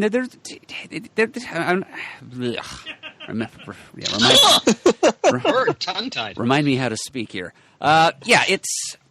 It wasn't a bad movie. There were certainly some flashes of joy in it. There were a few moments when it did feel like Spider-Man. Visually, certainly all the high-flying action stunts and the special effects and the CGI were all kind of on point. The costume looked just, as we said when we saw it in Captain America Civil War, is about the best cinematic take on the Spider-Man suit that we've ever seen, right down to those nifty little narrowing eye slits. That's great innovation. And I agree with you, Chris, that Tom Holland was a spectacular Spider-Man. He's, as you said, he's the closest to the actual age that Peter Parker was when he first began his Spider-Man career that we've seen on screen yet. He's an actual teenager, at least, 19 playing 15 instead of like 26 playing 17 or whatever the others were. But, this is our third iteration of Spider-Man on film in the last 20 years, and I have yet to completely approve of any of them. I hate to say it. I found things that I liked and things that really bothered me about all three Spider-Man film series so far. And I wouldn't have thought Spider-Man would be such a hard thing to get right, at least by my standards, but apparently it is. Yes, Tom Holland was fine. He was better than fine, actually. He played the part just very well. But where it started to lose me, I agree with Matt that I didn't care so much about the supporting cast. Peter Parker having friends that he pals around with almost doesn't quite scan for me. So the character Ned, the actor who played that part actually won me over by the end. Like Jacob Battle, he's got some bubbly, perky nerd energy working for him there. So I came around on the idea of Peter Parker having a nerdy best friend. And of course, this is not something that was innovated by the 6 screenwriters of this movie. I'm told that apparently Ned is based on a character that came out of the Ultimate Spider-Man series by Bendis and Bagley. So that's although he wasn't called Ned there, I'm kind of wondering why they didn't just go ahead and call him whatever he was called in Ultimate Spider-Man. I don't know, because like Matt, Matt and I have this in common. We didn't read Ultimate Spider-Man and didn't really want to in the early 2000s. So, I've heard that this kind of captures the spirit of that series more than it does like classic Silver Age Spider-Man. So I would agree with that. Yep. Okay, so if you're a fan of that series, more power to you. I love that series. Yep. Well, from my understanding, and again, as Adam said, I didn't read it, but I think he's actually based on a character in the Miles Morales supporting cast. Oh. I would have liked to see more of the Aunt May Peter stuff on the Peter Parker side of the story. When I think of Spider-Man, I ultimately think of a lot of those interactions, and then of course when Mary Jane or Gwen came along, them kind of filling a little bit more of the role that Aunt May kind of had. But I think by focusing more on his school staff or cast, you kind of lost more of that intimate stuff with his aunt. That's a good point. I think that's a valid point, too, because, Marissa Tomei is a great actress, and, yes, an incredibly beautiful woman. I love how Tony does all these riffs on that. Plus, Robert Downey Jr. actually dated Marissa Tomei years ago in reality, which, so there's also that sort of entertaining behind-the-curtain aspect to it. I actually like the supporting cast it created, especially I'm going to mispronounce her name Zendaya, who was the person who's going to be Mary Jane, essentially. I liked how they cast her as kind of an edgy character who clearly you know already that she knows he's Spider-Man. You can tell that she already has probably figured that out, just the way she looks at him and so forth. But I like the potential there between those two characters. Loved Ned, entertaining, great chemistry between him and Tom Holland. I thought that dynamic worked very well. What I'm also talk about, though, is how great Michael Keaton was as the Vulture in that film. I loved his performance. I love how they gave him a rationale that, especially in our 21st century America, with how flagrantly rigged our entire system is through the oligarchy and the kleptocracy and so forth. And you have a guy who's got screwed by it. They took away his salvage rights, and he decided, right or wrong, I do something about it. And the dark path that led him down. And I think Michael Keaton was an actor I've always loved. Ever since I first saw him on like Johnny Dangerous and Mr. Mom when I was a kid. I thought he really captured both the menace and sort of just the journey of that character, where he came from. And the scene in the car was one of the best scenes in the film for me. When he turns around with a gun in his hand and, he threatens him, and that's vintage Michael Keaton. That was... And then when he comes when he tracks him out later, turns around and goes, "Hey, Pete!" It's got that Michael Keaton voice there is just very well done. I thought they applied the Vulture and even like his minion as the Shocker very effectively in the film. I agree that it's a great take on the Vulture and that Michael Keaton played it to perfection. But it's more a great take on the Vulture as a concept in villainy, though, than it is a great take on the character of Adrian Toomes, however. They pretty much created a completely new persona and slapped the Adrian Toomes name on it. He's pretty far removed from the embittered old accent on old engineer Adrian Toomes, who designed his own electromagnetic flight harness and used it as an instrument of revenge against the society that spurned and betrayed him, and particularly his corrupt ex-partner Gregory Bestman, who forced him out of his own company. So the motives are completely different. I'd almost rather they'd called the character like Blackie Drago or something. So just to stress the differences between this and the Adrian, whose motivations were really pretty powerful in the comics. But of course, so much of that stems from societally sustained ageism, and since this movie, it kind of has ageism written into its DNA, between Marissa Tomei as Aunt May instead of, say, an older actress who might have appreciated the role, and even to the level of another character, Phineas Mason, the Tinkerer, another classic Marvel Comics cameo worked in there as a part of the Vulture's gang, who's supposed to be a much older man than what we actually see on screen. So it's not surprising that they kind of decided to push that aspect of the Adrian Toomes character far, far, far to the background. But so instead we end up with a Vulture who's a different sort of scavenger. He's skimming salvaged alien technology and recycling it for his own criminal purposes to strike back, as Chris said, at this this corrupt societal and governmental institution in which he finds himself trapped and by which he's been victimized. So good, like I said, good take on the Vulture, but it's just not quite classic Adrian Toomes. And I still can't get around those huge, clunky, turbine-powered wings. It just doesn't look right. It doesn't look graceful enough. You lose the visual impact of the original Ditko design. I do like the gripper talons on his boots, though. That's kind of a cool feature. I was going to ask because, like I said before, when we were talking about it and stuff like that, I haven't seen it. You know what I mean? I want to go with my son to see it, but one of the reasons why I didn't go is because of, I think, Spider-Man movie fatigue. And what I mean by that is that it's just been, I feel like it's been rebooted so much. And the reason why I think that I enjoyed him in Civil War was because you didn't need to kind of, the way he was introduced and the way he was used, you didn't have to, it didn't feel like I was watching a whole new reboot again.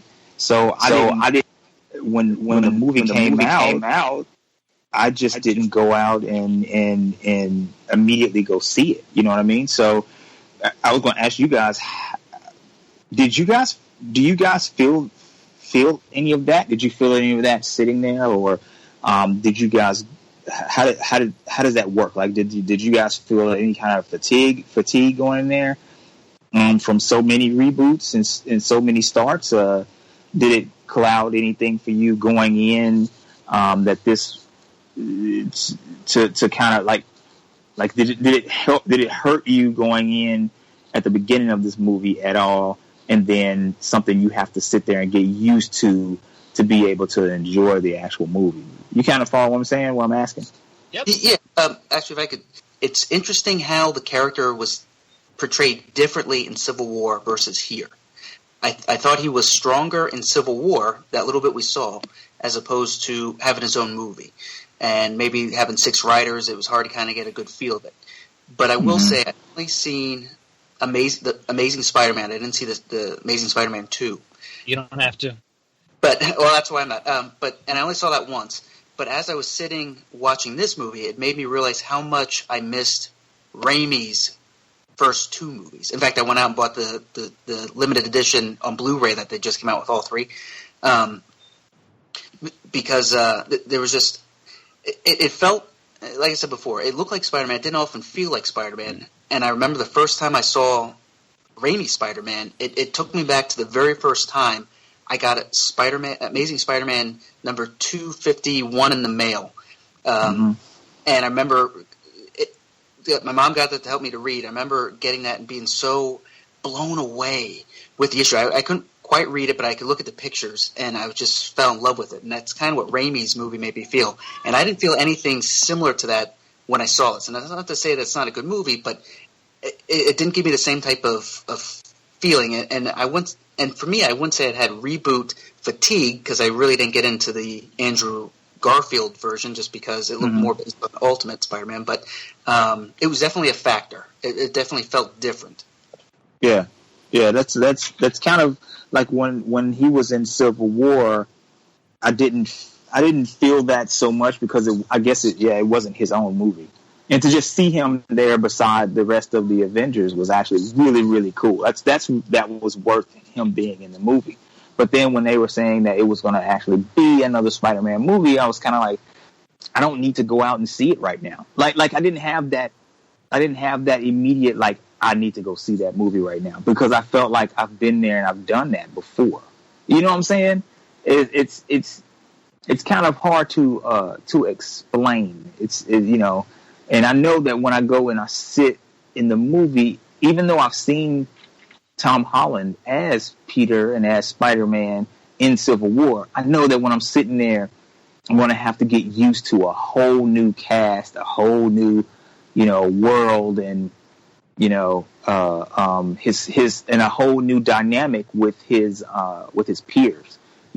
Which seems like it's the peer part of it. Seems like it takes over a good bit of the movie. Am I right? I'll say this. I'm assuming most people listening here have seen Big Trouble in Little China. Of course. Mm-hmm. And what I like about that movie is Jack Burton's actually the sidekick, but the movie's from his point of view. Right. And because of Peter's relationship with Tony, who's only in for like a very little bit of time, I felt as though it was similar to that, where you're really watching the movie of a sidekick from his point of view. And part of that, I think, is the suit. The suit looks good, but I realized it didn't feel like Spider-Man to me until he went back to his homemade suit, because then it's just him and his own web shooters and his costume he put together. I thought there was too much, almost like a Batman Beyond type of thing, where he was relying too much on the suit to do everything, and I understand that was part of the story. But it annoyed me very early on as I did. There's just too much in this suit. I like just to essentially be Peter, and everything is because of who he is, not because of all these other bells and whistles he got. I mean, Matt has a good point, but to piggyback on it, the purpose of the story, I think, is to get him to that point where he is really operating on his own, hence why he didn't choose to join the Avengers at the end. Having said that, I think all of this is also a consequence of the fact that this Spider-Man has very much been embedded in this Marvel Cinematic Universe, which is why they have not shown us his origin, because they assume, I think, that everybody knows his origin, and he kind of mentioned it just in a ambiguous way to Ned at one point when they're walking on the street, like what May has gone through and all that, and yes, I was bitten by a spider. So I don't mind that it didn't go into that again, but I agree. I would like to see more and more of him, because Peter Parker is also a scientific genius as well. He's just very young, but see him moving more and more to being on his own. I think the latter part of the movie basically has set that up. And the fact they show him in school, like working as web shooter, like under the lab table surreptitiously and so forth. So I think there's room for that to happen. I agree, though, if they continue to have him like always doing what Tony Stark wants, that is not Spider-Man at all. That's not the essence of the character. But I'm confident they're gonna keep going the direction that the latter part of that movie established. Well, I did want to say one of the things. I'm glad they didn't do an origin. But at the same time, one of the things that kind of got me with Amazing Spider-Man, if I recall, is they never said the line, "With great power comes great responsibility." And I felt this one doubled down by not even having any type of mention of Uncle Ben. And I didn't like it that Amazing Spider-Man didn't have that line. I liked it even less that they didn't have the line, nor Uncle Ben in this, because to me, then it kind of shifts the motivation from with great power comes great responsibility and everything that Uncle Ben taught me and the mistake I made there to I want to show Tony I can be in the Avengers. And that was another thing that took away from me is Spider-Man's motivation. I don't want to be in the group with somebody else. It should be I need to do this because I made a mistake one time. I can't let that happen again.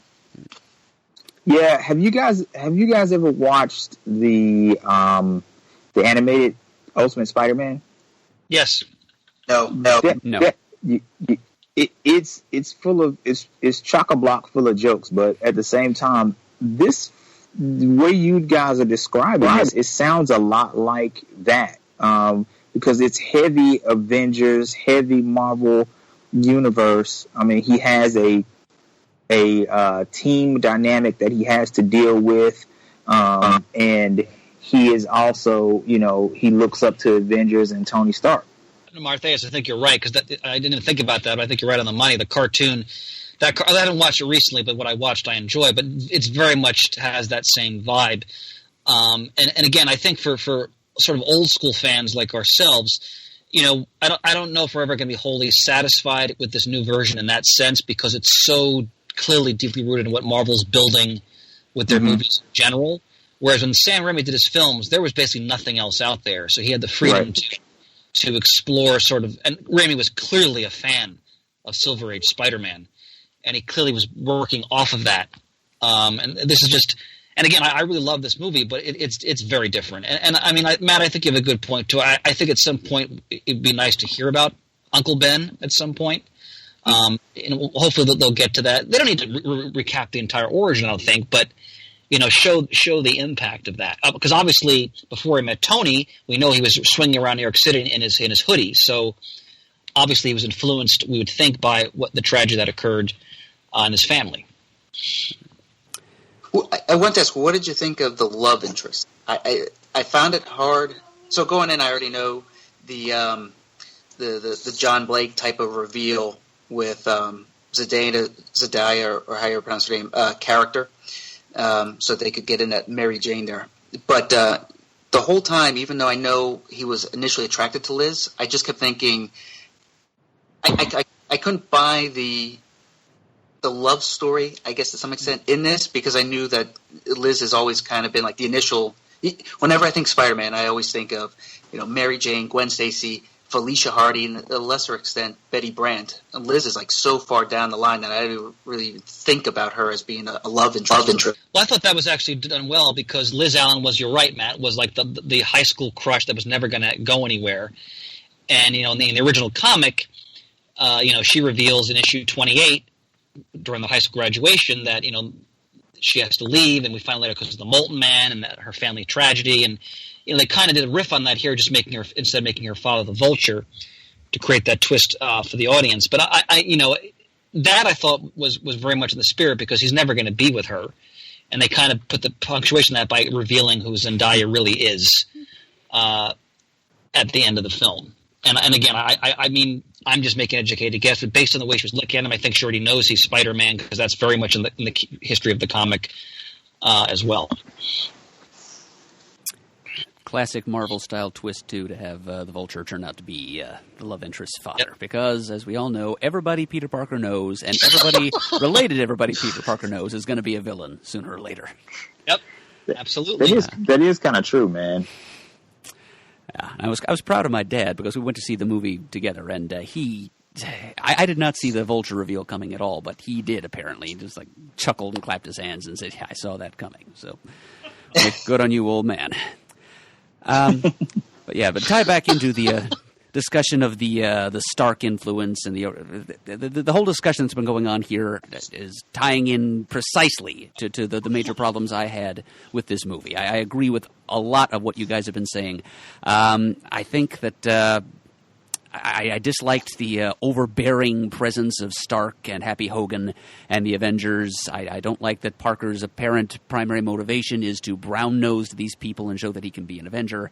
It takes away from the just the teen loner DIY charm of the character, where he, as Matt said, he made a terrible tragic mistake. He allowed his ego, his adolescent arrogance, to destroy an important part of his life, and that's his primary motivation now for doing what he does. With great power comes great responsibility. And between Stark, Big Daddy Stark giving him all these pretty toys to play with, but threatening to take them away if he doesn't behave himself, and also the absence of the background with Uncle Ben and the origin story, that's a 1-2 punch that kind of completely skews the core of the character. And it's... And his classical, and then there is no more classical motivation for a superhero in all of comics. The classical motivation that makes him who he is and drives him to do what he does for the past 50 years. So yeah, I completely agree. He's always been kind of a gimmick-oriented character, but it's always been gimmicks that he created himself for his own purposes, directly related to the tragic death of Uncle Ben. Instead, we've just got Big Daddy Stark showing up and giving him all these cool toys, which are taking things a little bit too far. I mean, when Peter started having conversations with Suit Lady, voiced by Jennifer Connelly, I all but tapped out on the movie altogether. That's just taking things a bridge too far. But yeah, and I agree with you, Matt, that when he got back into his hoodie and his homemade mechanical web shooters that he made himself, using, as Chris pointed out, his own native scientific genius instead of relying on handouts from Stark, that, I agree, is when it started feeling more like Spider-Man. And I kind of begin to think that this whole business of his association, his internship under Stark, should maybe have been kept for a second movie. And while this seems to have been an unpopular sentiment among critics and press in general, maybe this first movie should have addressed his early days as a crime fighter before Stark entered the picture. Maybe it should have, to some degree, dealt with that origin story. Or at the very least, this movie should have touched on it for like a 2-minute recap to tell us very quickly how he became Peter Parker, what happened to Uncle Ben. Yeah, I agree with you, Matt, that this movie lost a whole lot of points because it didn't incorporate all of that stuff. I will say, when I came out of there, I realized this felt more like part of like the latter. The whole movie felt kind of like the latter part of a first movie in a trilogy, or more so a second part of a trilogy. Yes. That there was some of the earlier days of, not necessarily the whole origin, but some earlier day stuff to really get a handle on who this Peter Parker is, as Spider-Man is, that they kind of touched on in Civil War before you could get to where we became. Because I felt there was so much backstory that we don't know, and I'm not saying about the origin because we know that, but there was so much like back stuff to really get an idea of what was his motivation before Tony came and approached him. And I know it was to, that essentially help the little guy type of thing, but I don't think you felt that in this movie as much as the little bit you felt in Civil War. Yeah. I mean, the only thing I have is, like I said again, is Civil War to go by, and he did touch on it in Civil War. It's funny. It's like we were sitting there watching the movie, and he was saying something about, when you have powers and then the bad things happen, and then me and my friend goes, with great power comes great responsibility, and he goes, yeah, but you don't do anything about it. With great power comes great responsibility. He never said it. You know what I'm saying? So we were kind of like, okay, we get it. This is a different dude. You know what I'm saying? But we understood where he was coming from. With all of his all of that. I was wondering myself, were they gonna? You guys answered it. Were they gonna actually go back and say anything about Uncle Ben or anything like that? Because in the previews, that's one of the things I was wondering. In the previews, they never showed anything about Uncle Ben. They showed Marissa Tomei a couple times, showed a lot of Stark, but nothing about Uncle Ben. And that is kind of, I will say, that is kind of a, not even in flashback, if to not show him, that is a big letdown and changes the character considerably when the main male figure is clearly an established, successful guy who he's actually looking up to. It does change the dynamic of the character quite a bit. I never thought about that. Well, from my understanding, I guess Civil War picks him up about 6 months into his Spidey career, and then this basically takes place like 2 months after that, after the Civil War time. So it's about 8 months. And I'm not saying that there should have been grieving during that time, but it felt as though when we jumped into Aunt May, and like her story, like it didn't really seem like she was still grieving at any point. It seemed like she had no type of loss aside from everything that's going on with May. You got no type of indication of anything bad, even though we know it. There was no point, like he caught her kind of crying, kind of reflecting, or any type of indication of Uncle Ben. And again, even in the comics, I feel when you don't see Ben, but they make references to him, I feel as though he's an extra character in that particular issue. So not even kind of referencing him at all felt like a huge hole in the movie that made it difficult for me to say this is a Spider-Man movie. Well, that's one of the things that I think that the reason why, like the old rule that when you die in comics, you always are going to come back is not necessarily true with Uncle Ben, is because Uncle Ben, the prospect or the idea of Uncle Ben adds so much weight to the character. Like he's a joke. I won't say jovial, but he makes jokes a lot, and he's a spider and he's a kid, so he makes light. or tries to make light of a lot of situations, but the Uncle Ben situation is something he can't make light of. So when you bring that dynamic into it, it heavies it weights the character. You know what I'm saying? It weights the story down a lot. You know what I mean? And to take that away is kind of taking the weight from the character, the gravity from the character. You know what I'm saying? Yeah, that is kind of a shame, though. That is kind of a shame they didn't put that in there.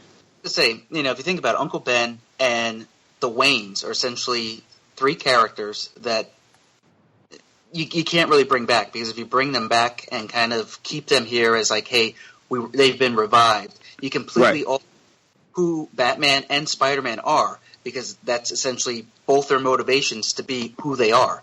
So even though he died, and that was something that drove Peter, you can kind of bring her back, and he can still continue on as Spider-Man because of the Uncle Ben angle.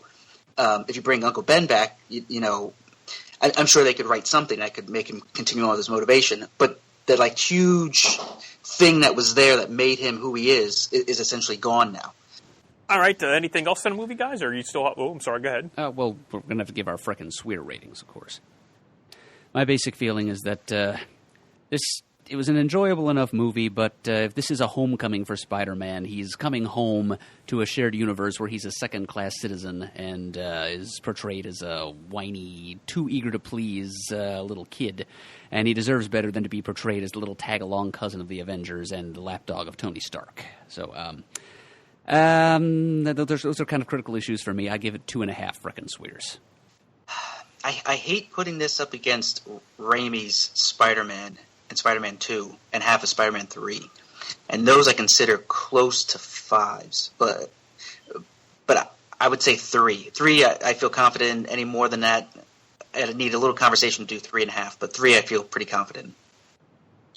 All right. I definitely enjoyed the movie more than I think my fellows here did. Although I agree with a lot of your points, I think the essence of the character was there, and I think let's see what they do with the next film. Now they've kind of established him and where he's going. And I was so taken with the performance of both Tom Holland and Michael Keaton, so I'm going to give it 4 frickin' squares out of 5. But before we leave, what did you think of the mid and post credits that we got? I thought they were both pretty high quality, actually. Liked the little character moment with the Vulture and Mac Gargan, the Scorpion. Mm-hmm. And I like the fact that you don't know if Toombs is doing that because he feels indebted to him, because he saved his daughter and even himself, or if he wants just to kill Peter on his own. So I like the ambiguity. I thought that was a great moment, actually. Yeah. I actually think Michael, maybe it's because of Michael Keaton, that aside from Loki, he's probably one of the better Marvel Studios villain that we've seen so far. Some of the other ones I feel as though like in Thor 2, I didn't really think, was it Malakoff? That you didn't really get to know that character enough to really be invested in it. A little bit with the Red Skull, but Ronan is another good example. Were solid villains. Well, and also the second teaser, we should have mentioned earlier, the phenomenal Captain America educational shorts throughout the movie, which were just pitch perfect. And then using that as just basically to make fun of the movie-going audience at the end, I thought was a masterstroke. And when I saw the movie with my wife, she just burst out laughing at that second teaser scene. And Chris Evans, who I often don't think is the credit, like he's a really good actor, and I think he has great range, and that was extremely well done. I read that the DVD Blu-ray will have more of those PSAs. Perfect. All right. Well, then we're going to wrap it up. Matt, thank you for joining us, however briefly, and however technical difficulties we had. But thank you, as always, for your contribution on the show, as well as on the forums. I thank you for taking the bulk of the forum posting out of our hands, because you do a fine job with that. Here. Oh, no problem. I can't be on the show, so I try to interact the best way that I can, and probably it's better that I type it as opposed to talk it, and because then that's less free-flowing and ridiculous. So. Thank you, my friend. All right, take care. Martheus, thank you again for coming on. Yes. Looking forward to Shinobi Thanks, man. Ninja Princess. And are you going to any of the conventions this year at all, Martheus, or are you done for the year? Man, I'll probably be at one other convention. I'm going to Memphis Comic Expo with a lot of other creators. But other than that, I'm going to be pretty much MIA from the comic scene. I mean, from the con scene this season. It's just tough for me to get out right now. Okay. Yeah. Understood. All right, guys. Have a good night then. Hey, take it easy. All right. Take it easy, Bye, guys. All right. I was actually kind of hoping for one. Well, yay! We have one. And what would an episode be without a segment of Muddle the Murd? Shorter. It's true. It's true. All right, so once again, this, we are playing for, well, not we, our submitter, who is, it's Greg Dennehy. Oh, the original G-Man. Greg, you were playing for not one, not two, but three things. You were playing for, first, a print of The Private Eye, signed and numbered by Marcos Martin. And then contributions from Heroes Con from our friend Wayne Musso, a Heroes Con print of Telos by Mike Waringo, Casey Jones, and Rico Renzi, as well as from the Inkwell Awards, an 11x17 full bleed color print depicting Merle Dixon, drawn by Michael Golden. All right, so if you muddle the Murd, those three things could be yours. Question number 1, DC pre-1970s. All right. In Teen Titans number 4, Speedy joins the team when he helps him solve a missing persons case at what event? At what event? The Summer Olympics. Could you be a little more specific, or should we take the answer? Because he gives a specific year and city. Oh, brother. But you did say... But it was the Olympics? It was. I rule that he should get it. Okay. You want to guess anyway, then? I'm going to try. Hold on a second here. Let's see, 92, 72, 68, 64. 1964. Where? Because you're right. Because you're right, but... I don't know. Los Angeles. Oh, my God, no. Tokyo. Pacific Coast, anyway. Sure, we'll go with that. All right. If you make sleep better at night. Question 2. I got the year right. All right. Marvel 1970s. In the 70s, Marvel published a black and white Planet of the Apes comic featuring a recurring storyline called Terror on the Planet of the Apes. The series involved human and chimp friends on the run after being framed for murder. In issue 4 of the series from January 1975, they meet a Davy Crockett-type ape who would go on to remain allies with them for the remainder of the comic's run. What was his name? I'm throwing this. Well, Chris is now racking his own brain, so he can be my backstop here. Yeah, I was just reading. I'm into the Godzilla series that Marvel put out in the late 70s, which was written by Doug Monk, as was the Planet of the Apes magazine. Mm-hmm. So I'm pretty sure this character was mentioned in the letter column of one of the issues that I've read, but I'm not coming up with a name for him. What am I going to call him?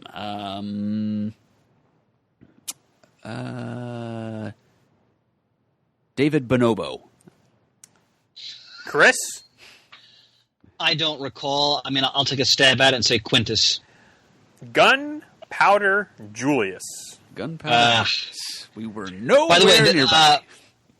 IDW is releasing that whole saga in a hardcover. Yep. I'm looking forward. It should be out in the not too distant future. Yep. Now, I'm going to do a little bit of just editorializing here because many times on these Muddle the Merds, unlike this one, it's like first question, second question, boom, you're down. Third question, here's a softball for you. And it's like, guys, come on. It happens again here. Question 3. Oh, is this right over the middle of the plate? Independent, post-2000. Well, I think it is. In Brian K. Vaughan's saga, the story's protagonists are being pursued by several individuals throughout the course of the book, one of whom is a bounty hunter named the Will. Accompanying the will is an animal companion that he uses as a truth detector. What is this animal's name? Lying cat. Exactly, right. I mean, I don't know. Guys, come on. You need a tougher third question. I mean, so anyway, you were not muddled regardless of the first question's veracity. I think they're just taking pity on me. But there are valuable prizes in our showroom able to get. All right, well, let me encourage them a little bit. Those of you who are, softballing it in there intentionally to be nice, I appreciate it very much, But a new twist emerged in this year's... What a twist! Exactly. At this year's C2E2 Con, listener Kurt Schmidt was kind enough to hand me a sizable cash subsidy, effectively correct. underwriting my next several muddles. So I'm not going to be paying out of my own pocket to mail you your prizes if you do successfully muddle me the next several times. I've got actually the envelope of muddle money, so labeled, is actually out in my car right now to take it with me to the shore in case I get muddled remotely at some point in the future, so I can mail stuff from Stone Harbor. So you don't need to feel too bad for me, because thanks to a grant from the Kurt Schmidt Foundation, you don't need to consider me a charity case here, folks. I don't mind mailing you your prizes, so really bear down and send some tough questions. But wait, there's more. There's a bonus question. A bonus! Thank you, Greg. What do the Whizzer, Spitfire, She-Hulk, and Spider-Woman all have in common? They all got their powers from blood transfusions. Aside from never having been in Pants' kitchen, they all gained their powers as a result of receiving blood transfusions. The Whizzer got his powers from mongoose blood. Oh, stop it now. You're just running a victory lap here. We don't need It's one of the sillier origins in the Golden Age, and that's saying something. All right. Well, now... Thank you for that, though, Greg. Yes. I believe now, to echo Chris, we have shot our bolt. Am I correct there, Chris? We have indeed. Yeah. All right. So once again, that was another hoot and a half episode. Again, all over the place. Hopefully, I cut down on the echoes so you don't hear too many echoing, because we had some technical difficulties during the broadcast. What can one do? What can one do? So once again, this episode is brought to you by Zia Comics. Check out their website at ziacomics.com. Their podcast at talknerdypodcast.com, and subscribe to their YouTube channel at Zia Comics. Are you ready there, Mr. Adam? You bet I am. If you'd like to send us an email, our address is comicgeekspeak@gmail.com. If you'd like to leave a voicemail, you can call 267-702-6642. You can like us on Facebook. You can follow us on Twitter. Our handle is @comicgeekspeak. You can stop by our forum site at thecomicforums.vanillaforums.com, as mentioned by our producer Pants several times this episode. You can contribute to the lovely community of fans and listeners we've got going on there. Have some discussions with your fellow listeners, and leave feedback on this and many other episodes there. We'd like to give special thanks to those listeners of ours who have donated financially to the show in the past. Really appreciate it. Couldn't continue to do the show without you. And as always, we are uniting the world's mightiest heroes, one listener at a time.